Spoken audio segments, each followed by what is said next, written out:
करता हूँ। आज आप लोगों का क्लास होगा वैद्युत क्षेत्र रेखाएं, यानी इलेक्ट्रिक फील्ड लाइन। वैद्युत क्षेत्र रेखाएं के इससे पहले कक्षा 10 में आप लोग देख सकते हैं कि वहां पर एक चुंबक के बारे में पढ़े थे।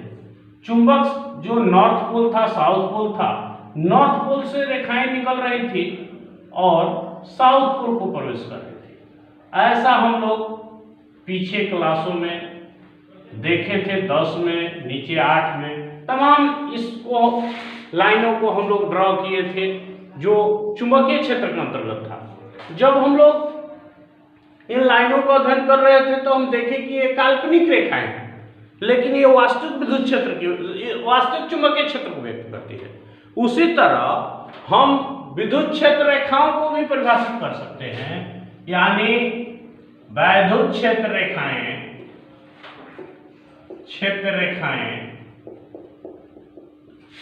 वे काल्पनिक रेखाएं हैं जो वास्तविक विद्युत क्षेत्र को व्यक्त करती है।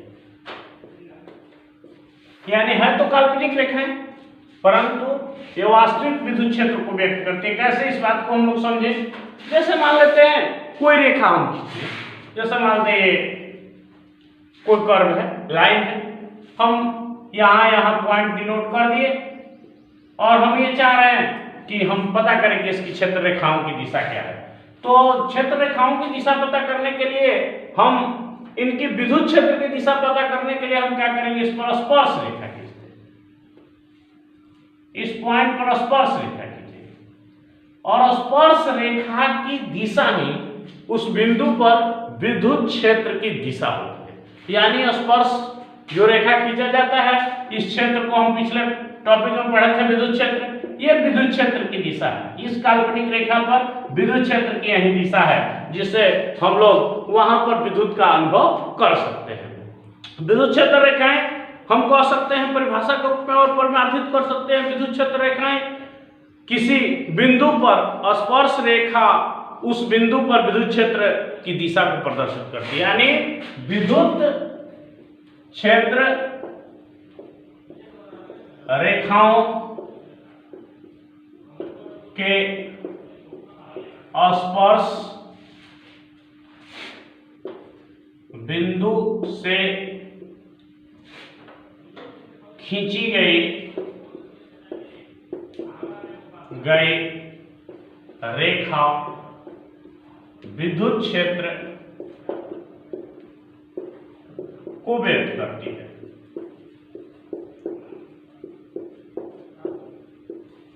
ये विद्युत क्षेत्र रेखाएं कैसी होती है, इसके बारे में कैसे जान सकते हैं। तो हम लोग जो भी विद्युत का अनुभव किए इलेक्ट्रोस्टैटिक के अंतर्गत, इलेक्ट्रिसिटी जब ही हम लोग पढ़ना शुरू किए इलेक्ट्रोस्टैटिक्स, और उसमें हम लोग यही पढ़े कि जब आवेश उत्पन्न होता है, विद्युत का प्रवाह होता है, तो उनकी किन के कारण होता है, धनावेश और ऋणावेश के कारण। यदि हम इस पर एक एक पॉइंट की चर्चा करें, यदि मान लेते हैं धनावेश रख दें और एक ऋणावेश रख दें निकट, तो हम लोग देखते हैं कि ये क्षेत्र रेखाएं धनावेश से निकलती है और ऋणावेश को प्रवेश करती है।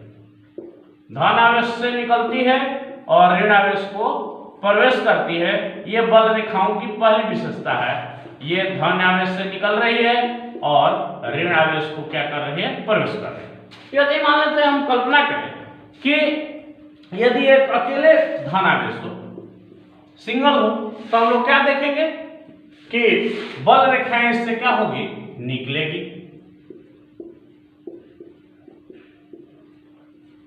यदि अकेले विलगित निकाय का अकेले केवल ऋणावेश हो, अलग अलग है, यह दोनों समीप है, और यह हम कल्पना ये मत समझिए कि बोर्ड पर दोनों निकट बनाए हैं तो दोनों निकट एक ही साथ है। ये अलग अलग है, केवल एक धनावेश है, केवल एक ऋणावेश है। यदि ऋणावेश रहे तो बल रेखाएं जो होगी वो प्रवेश करती हुई नजर आएगी। तो हम इस पॉइंट को कैसे नोट कर सकते हैं कि यदि दो विपरीत आवेश एक दूसरे के निकट हो तो बल रेखाएं धनावेश से निकलती है एवं ऋणावेश को प्रवेश करती है। परंतु एक एक पॉइंट की चर्चा करें, यही धनावेश के बारे में हम चर्चा करें तो हम कहेंगे कि धनावेश से निकलकर रेखाएं अनंत को जाती है। यही दूसरी ओर हम यह भी कह सकते हैं कि अनंत से रेखाएं आकर ऋणावेश में प्रवेश करती है। यदि हम इस बात की कल्पना करें कि दो धनावेश एक दूसरे के निकट हो, तब क्या घटना घटेगी? तो इससे भी बल रेखाएं निकलेगी और इससे भी बल रेखाएं निकलेगी। हम कह सकते हैं कि ये दोनों बल रेखाएं एक दूसरे को क्या करती है? प्रतिकर्षित करती है, क्योंकि दो धन आवेश एक दूसरे को हम लोग क्या कहते हैं? प्रतिकर्षित करते हैं, क्योंकि ये कभी भी एक दूसरे को मिल नहीं सकते, हमेशा एक दूसरे से दूर जाने का प्रयास करते हैं। वहीं दूसरी ओर यदि हम दो ऋणावेश नजदीक कर लें तो इसी तरह इनसे जो प्रवेश करेगी बल रेखाएं, ये ऐसे प्रवेश करेगी, यानी यह हमेशा सिकुड़ने का प्रयास करती है, परंतु ये बल रेखाएं भी एक दूसरे को प्रतिच्छेद नहीं करती है और ये एक दूसरे को प्रतिकर्षित करती है। अर्थात हम कह सकते हैं यदि दो ऋणावेश में निकट रखते हैं तो वो भी एक दूसरे को क्या करेगी? प्रतिकर्षित करेगी। अब हम दोनों को रिलेट करेंगे कि इस विद्युत क्षेत्र और इस चुंबकीय क्षेत्र में क्या संबंध है। विद्युत क्षेत्र के चुंबकीय क्षेत्र का जो अध्ययन किए हम लोग, चुंबकीय क्षेत्र में बल रेखाएं निकल रही थी, नॉर्थ पोल से साउथ पोल को प्रवेश कर रही थी, उसी तरह यहाँ भी धनावेश से रेखाएं निकलती है, ऋणावेश को प्रवेश करती है। यदि धनावेश हो तो निकलती हुई, ऋणावेश हो प्रवेश करती हुई, यदि दो एक समान आवेश हो तो हमेशा एक दूसरे को प्रतिकर्षित करती है। अब इस बल रेखाओं की प्रबलता कैसे समझ में आएगी? एग्जाम्पल के तौर पर हम जैसे मानते हैं रेखा खींच दी, ये हमारी रेखा हो गई। यदि हम चर्चा करें कि यहाँ पर विद्युत क्षेत्र कितना होगा, यहाँ पर विद्युत क्षेत्र कितना होगा, यहाँ पर विद्युत क्षेत्र कितना होगा, हम यदि कोई कहे कि आप ऑर्डर में व्यक्त कीजिए कि E1 का वैल्यू बताइए, E2 का मान बताइए, E3 का मान बताइए, E1, E2 और E3 कहां पर अधिक होगा, तो हम यहां पर एक छोटा सा पृष्ठ लेंगे बराबर क्षेत्रफल का, यहां पृष्ठ लिए, यहां उसी क्षेत्रफल का पृष्ठ लिए, यहां पृष्ठ लिए, तो यहां हम देख रहे हैं कि इससे कितनी रेखाएं गुजर रही है? 1 2 3, यहां पर 3 रेखा है, यहां पर देख रहे हैं 2 रेखा है और यहां पर केवल 1 रेखा है। अतः हम कह सकते हैं कि विद्युत क्षेत्र रेखाओं की जितनी अधिक समीपता होगी वहां विद्युत क्षेत्र उतना ही अधिक होगा। जैसे यहाँ 3 रेखाएं समीप है एक दूसरे से, यहाँ प्रबल विद्युत क्षेत्र होगा, 2 है उससे दुर्बल होगा और यहाँ बिल्कुल दुर्बल होगा, क्योंकि हम लोगों का जो विद्युत क्षेत्र है वो उसकी संख्या को व्यक्त करता है, यानी बल रेखाओं की संख्या से ही हमें विद्युत क्षेत्र स्पष्ट होता है कि विद्युत क्षेत्र का मान कितना है। अतः हम कह सकते हैं कि जहां पर विद्युत क्षेत्र का मान जितना ही अधिक सघन होगा वहां विद्युत क्षेत्र का मान उतना ही अधिक होगा, जहां बल रेखाएं दूर दूर होगी वहां विद्युत क्षेत्र का मान कम होगा। अगली पॉइंट की हम लोग चर्चा करें, इसके अंतर्गत जैसा मान लेते हैं हम यदि हम चर्चा करें कि यदि दो बल रेखाएं गुजर रही थे एक दूसरे को काटती है कि नहीं काटती है, इसकी बात की हम देखें, पॉइंट नोट कर लीजिए। तो जैसे मानते हैं हम कहें कि विद्युत क्षेत्र की दिशा क्या होती है, कि तो किसी भी बिंदु पर विद्युत क्षेत्र की दिशा ज्ञात करने के लिए वहां स्पर्श रेखा खींची जाती है। यदि इस पर हम स्पर्श रेखा खींचे तो ये दिशा इधर हो जाएगी, यदि इस ओर स्पर्श रेखा खींचे तो ये दिशा इधर हो जाएगी।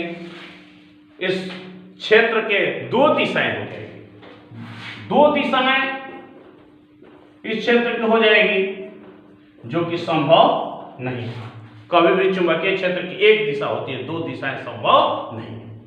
तो ये बल रेखाएं एक दूसरे को काटती नहीं है, अर्थात हम कह सकते हैं कि विद्युत बल रेखाएं एक दूसरे को काटती नहीं है। चुंबक में भी हम यही पढ़े थे कि चुंबकीय बल रेखाएं एक दूसरे को काटती नहीं है। यदि परिणाम और दिशा, यदि सदिश राशि है विद्युत क्षेत्र, तो हम परिणाम एवं दिशा दोनों को एक साथ अध्ययन करेंगे। परिणाम और दिशा का अध्ययन करें एक साथ, तो कैसे हम अध्ययन करेंगे थोड़ा सा देख लीजिए आप लोग।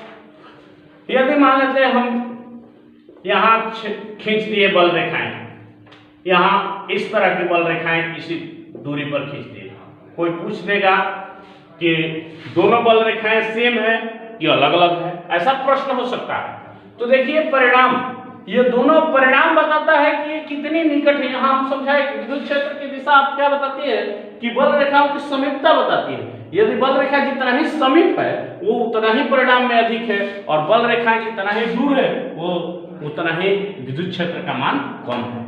तो अब यहाँ क्षेत्र रेखाएं एक दूसरे के बिल्कुल समान दूरी पर है, समान दूरी पर है, तो परिणाम जो होगा वह नियत होगा, और दिशा भी एक ही ओर है, यानी दिशा भी जो होगी वो क्या होगी, नियत होगी। दूसरी ओर यदि हम चर्चा करें इन रेखाओं को, तो ये भी समान दूरी पर है, और समान दूरी पर है तो इनका भी परिणाम नियत है।